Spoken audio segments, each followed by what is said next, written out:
Yeah, it pretty much came naturally. I mean, it's like how I even do my songwriting or how I, pretty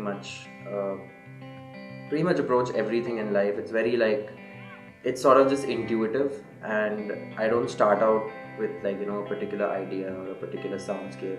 I just, I write a song, and then when I'm working on it arrangement wise, it's like just whatever comes through naturally. For a while, the process was about Prateek writing music and finding material that he thought was worthy of putting on his first album. After the songs are done and the musicians decide all that is done, the first question is like, where do you record? Most importantly, we were looking for freedom in the sense that we wanted to feel at ease while we were in the studio and we were working on this album. We didn't want to be bound by hands of a clock. So while we were exploring that, we also started having a dialogue with Angad Bains.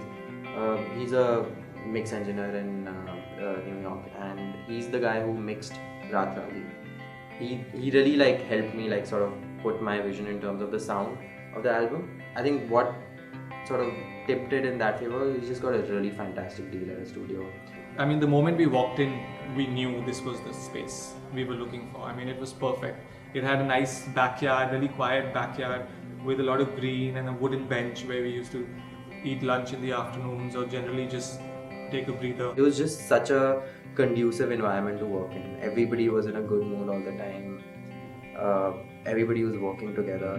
Hear her show and behold, her hair was golden, her eyes were blue, as the sea was bold and free. I mean, she's obviously been a huge part of my life, and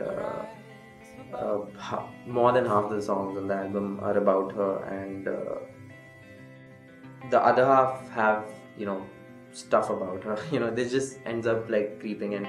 We grew with the town, we laughed and we frowned, our eyes were drawn, but our hearts were bold and free.